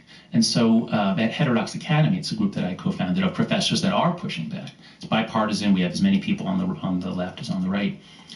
We created a map of where all the shoutdowns have taken place. And they're all right in the Northeast or along the Pacific coast, like from Evergreen, down to Berkeley and all that, and then a couple in Chicago. So in most of the country, this stuff is not happening. Most schools, the culture hasn't really changed much. But at the top schools, in general, it has. So that's one thing to just keep in mind. There is a moral panic on the right about this, which doesn't mean that there's not something real. There really is a huge problem, but it's not as pervasive as it's sometimes made out to be. So is it akin to looking at violence in the news media? Like you when you read about violence in terms of robberies and murders, in general, you're not going to encounter much in your life. The world is a large place. Yeah. But we concentrate on these really bad moments. Yeah, it's a little bit like that, except that, one of the reasons that we took free play away from kids is that we were afraid that they'd be abducted. And that that was so rare. But we got a lot of coverage of that in the 80s and 90s, and we changed our behavior because of that, and that was a gross overreaction. The situation on campus is not like that. It's your odds of being nailed are much higher than that. And so, I hear every day, or at least every week, I get an email from a professor who says, I used a metaphor in class and somebody reported me. And so once this happens to you, you pull back, you change your teaching style. What we're seeing on campus is a spectacular collapse of trust between students and professors. And when we don't trust each other, we can't do our job. We can't risk provoking, being provocative, raising new ideas, raising uncomfortable ideas. We have to play it safe, and then everybody suffers. Is social media partially to blame? Because it's huge. Yeah. Social media is a huge part of this problem. So, in a couple ways. So one is the generational thing that we have. Kids born after 1995 got this in middle school. It had a variety of effects on them. So kids coming in are more conversant with call-out culture, and so that's a big part of this. The other thing, though, is that we used to have what you would call a reasonable person standard. So, for Professor, so a professor just wrote to me recently. He said he got frustrated while trying to explain something. He said, shoot me now. And a student was offended by this because, are you making fun of people committing suicide? And had she come to him and said, Professor, I know you didn't mean anything, but that was kind of insensitive. Okay, that would have been great. That's the way to handle it. But for this generation, raised with call-out culture and social media, you almost never hear of a student coming to someone else in private because you don't get credit for that. Yeah. So you only get credit when you call them out publicly. And so that's why we're all walking on eggshells, because most of our students are great. Most of them are fine. But if I have a class of 300 students, a lecture class, I know that some of them subscribe to this new call-out culture, safetyism, morality. And so if I say one thing, it's not a reasonable person standard, it's a most sensitive person standard. I have to teach to the most sensitive person in the class. It's also that person has the opportunity to score, right? They throw up that virtue flag, like, I've got one on the board here. Look what I did. I nailed the professor on saying, shoot me now. And now I'm a hero, and I've made this a safer space for everybody else. That's right. And so that's really what is messing us up at so many levels of society. And the fact that a lot of these problems, the difficulties of democracy, the rise of authoritarian populism, there are a lot of weird trends that are happening in multiple countries. And I think it's the rise of devices and social media is the main way we can explain why it's so similar across countries. Do you think that this is this some sort of a trend that will eventually correct itself when these kids get out into the real world and then go through a whole generation of that, and then people realize the error of their ways and the disastrous results of having these unprepared or emotionally unprepared kids? No, I'm pretty confident that it will not correct itself. I think that once we understand it, I think there are a variety of things we can do to change it. But I think here's the way to understand it and why it's not going to change itself. So I'm a social psychologist is my main area. But I love all of the social sciences. I love thinking about complex systems, and systems composed of people are really different from systems composed of stars or neutrons or anything else. And so if you have a complex system composed of people, these people are primarily working to increase their prestige. So, once we have our needs for, food and things like that are set, we're always interacting in ways to make ourselves look good and to protect ourselves from being nailed, or accused of something. So we're always doing reputation management. Now, think about in any group what gives you prestige. And so if you look in a group of teenagers, you might have a group in which it's athletics. And so if that's how you get prestige, then all the kids are going to be working out and training and practicing, and that doesn't hurt anybody. That doesn't impose an external cost on anyone else. But you can have some really sick prestige economies. And so there's an ethnography about an indigenous population in the Philippines by Shelley Rizaldo is the anthropologist. I think it's called Knowledge and Passion, about the Ilonggo, which is a name for a tribe in the Philippines. And in this tribe, it's a headhunting tribe. They find people and cut off their heads, not just for fun, for prestige. So in a lot of societies, you have a lot of male initiation. Boys have to do something to become a man. And if the thing you have to do to become a man is you have to cut off someone's head, okay, so that imposes rather a heavy cost on outsiders. All right, so this is a sick culture. This is not one where we can say, oh, well, that's just the way they do things, okay? Mm-hmm. This has to stop. And ideally, they would cut off a stranger's head, like they find someone from another tribe or someone, from, a government agency, they'll just cut off his head. But if necessary, if there's a fight or if there's somebody within their larger community, that can also get you points. So this is a really sick culture. Now, call-out culture is not quite that bad, but it's the same logic, okay? So if you have a group of teenagers or college students who are all struggling for prestige, as we all are, and if you get a subculture in which the way you get prestige is by calling someone out, showing that they're racist, sexist, homophobic, transphobic, Islamophobic, whatever it is, if you can catch them, you get the points. What you're doing here is you're imposing external... No, what happened? Huh?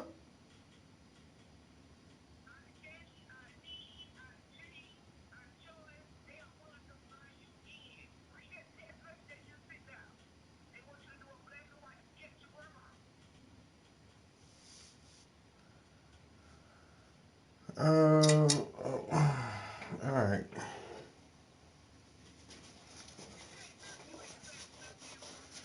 Oh my hell! Here we go with that shit. All right. Jesus Christ. I don't want to. I don't want. They're not gonna make me do this, yo. I've never done one for Grandma. I've never done one for Uncle Bebe because I don't want to. I don't. It's not. I've had years to do this. I don't want to.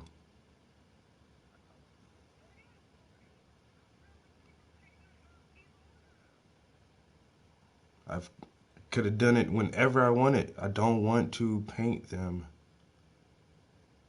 I don't want to draw them.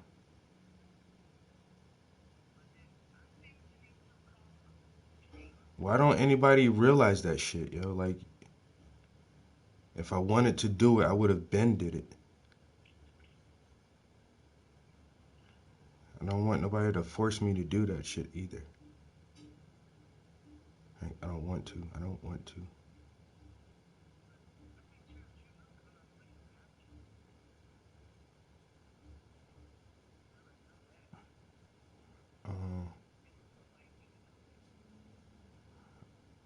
Alright.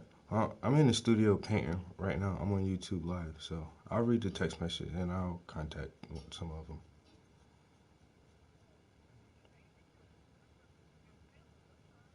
Yeah, I know. It's all good. I love you too. See?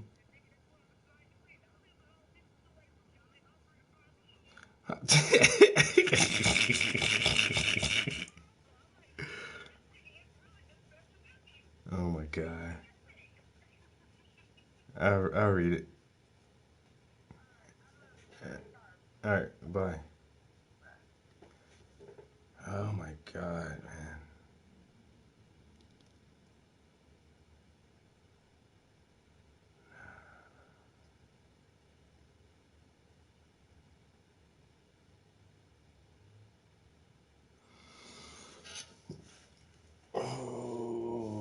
Okay.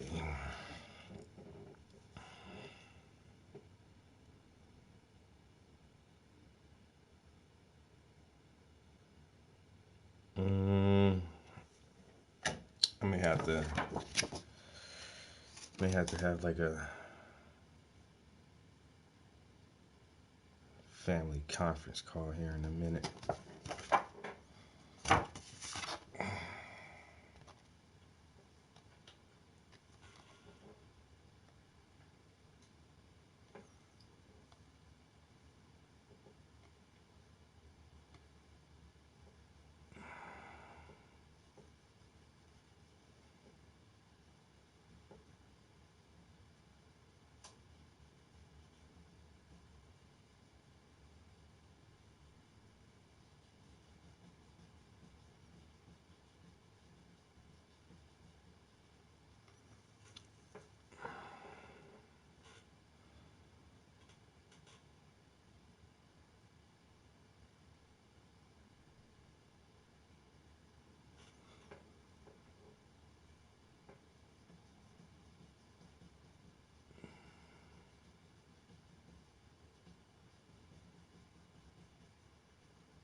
All right.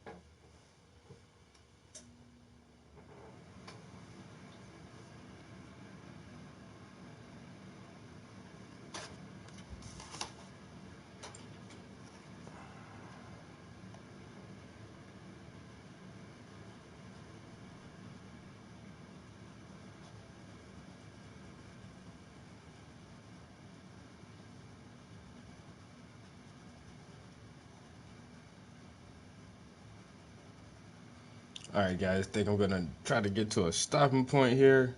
Man, I got some family shit I need to tend to.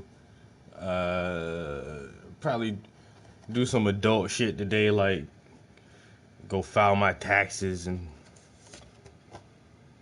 buy eggs and milk from the grocery store. Hate doing shit like this. Where's my mother when I need her?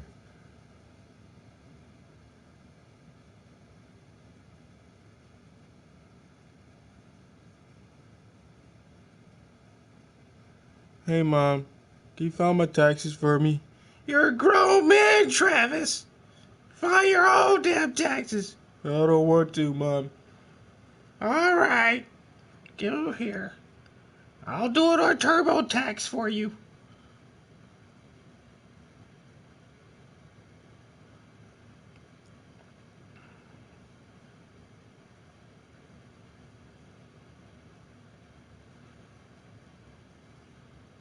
I ain't gonna lie, yo. I said this once before. I say this shit again, yo. Man, I hate fucking grocery shopping, yo. I love to eat. I really enjoy cooking to a certain extent. But, like, shopping for that shit? Bro. God damn, I just dread going to the fucking grocery store for some reason. It's like people just looking at you put shit in your cart, trying to figure out what you be eating, what kind of ingredients you be using. Bitch, why you looking at my fucking cart? Then you behind the motherfucker who got 17 coupons and want to pay with a check. Like, bitch, who the fuck still writes checks? Huh? I ain't had a checkbook since 2002. You know, I like to write checks. It's easier for balancing my budget, bitch. Bitch, they got apps to balance the budget now, man. Get the fuck out of here, man. You in my way. Oh my God, the lines be so long, and the cashiers be so young and dumb. Excuse me, did you see the price on this? No, bitch, I didn't. Can't you just key that shit in? My God, and don't go to Walmart. Don't go to Walmart. You gotta scan and bag your own shit like you work there. Bitch, I am not a Walmart employee. This is how we help save you money. Get the fuck out of here by making me work. You're not saving me money. You're just not paying me for doing the job. This is how we save you money. Bag your own shit. What the fuck y'all got these employees around for? To make sure you don't steal while you bagging your shit. I'm gonna put an ass of canned goods on the scanner at one. I'm not scanning some of them bitches. I'm just telling you now. I got 7 canned goods. I'm scanning 5. They all going in the bag. Fuck with me if you want, bitch. I don't fucking work here. I'm a thief.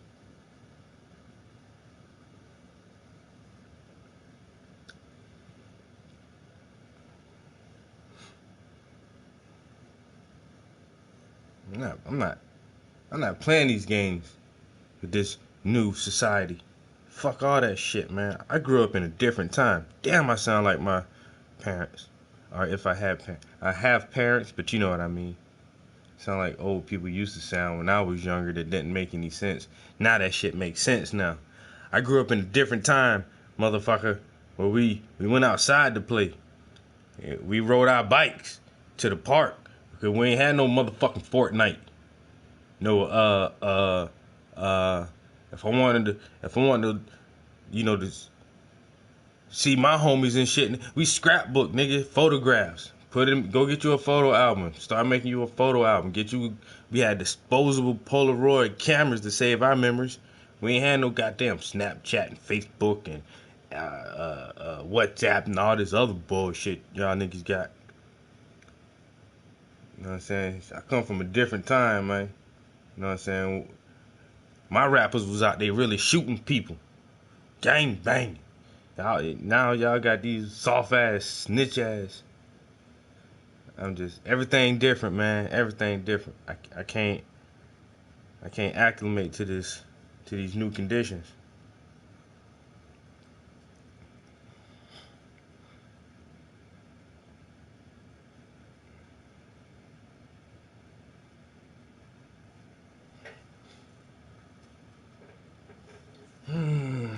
Oh, how the world has changed.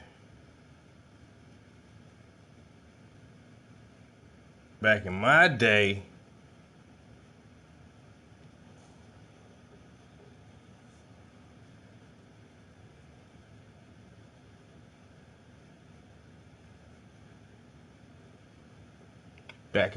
all the schools had asbestos and lead in it. We turned out all right.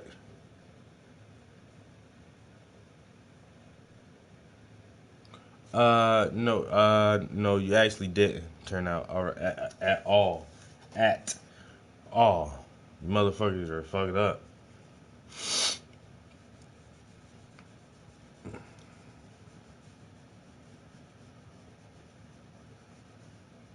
We had bicycles, not video games. We had payphones, not smartphones. We went to Video City and rented fucking VHS cassettes because we ain't had YouTube and Netflix.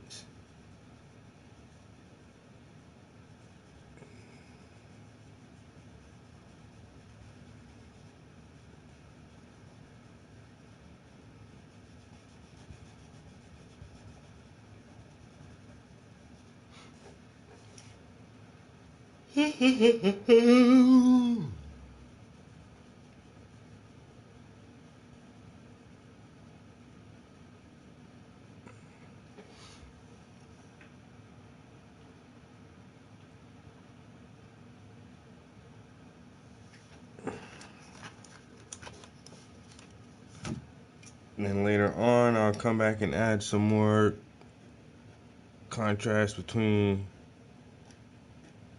the shadows.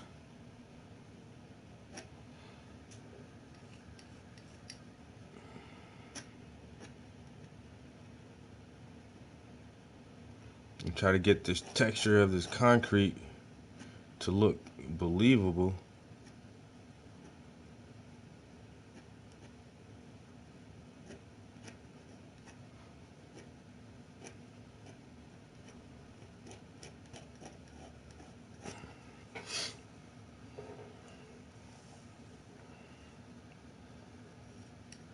It ain't gotta be straight. It just gotta look straight.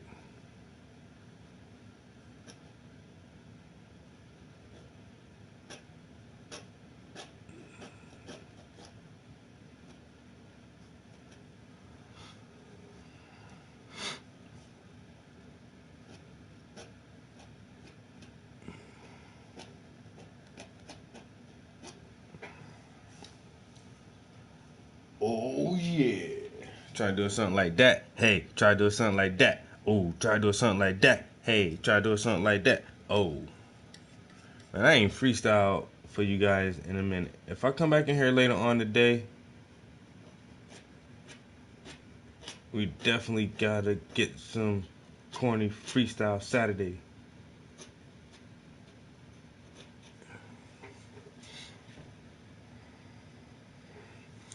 Cause they listening to all your phone calls, your conversations with your relations. They listening to all your phone calls, your conversations with your relations. They listening, they listening. Edward Snowden told you that we Snowden, and now you're frozen 'cause they watch your modem. They listening, they listening to all your emails, everything you buy from retail. Know them seashells, they even know your weed sales. And they listening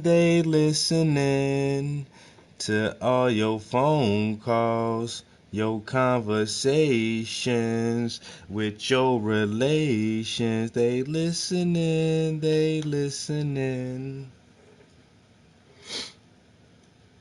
And now they own you, even own your home too. Now what you won't do, 'cause they gon' expose you. They listening. And Edward Snowden told us that we Snowden. And now you're frozen 'cause they track your modem. They listening to all your phone calls, your conversations with your relations. Still a classic. Alright, I'm out of here. Oh, I gotta clean up my brushes. Ooh. Don't want to leave out on some amateur shit. Oh, why?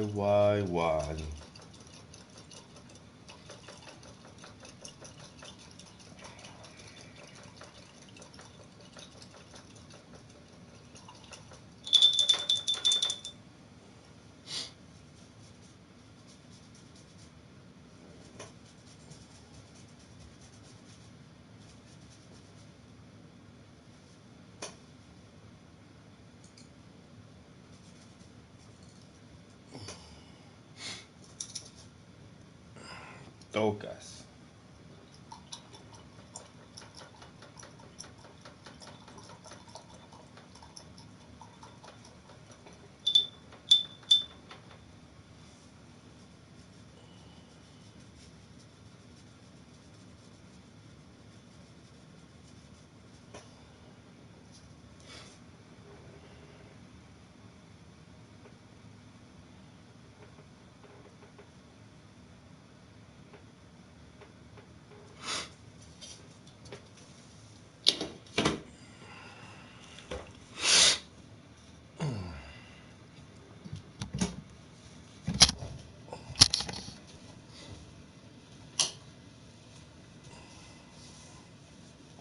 Alright, we did more talking and painting, but we normally do that, so it's nothing new. We're all used to it. I'll get some more painting done this evening. So, like I said, it's not a big deal. It's not a real big deal, bro. Just working on the concrete.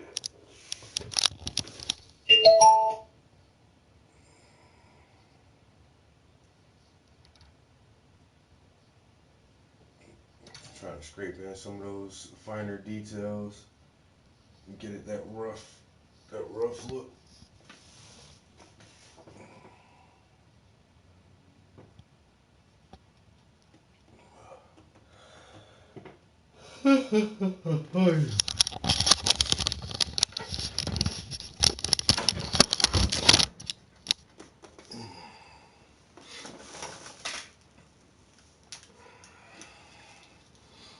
Peace.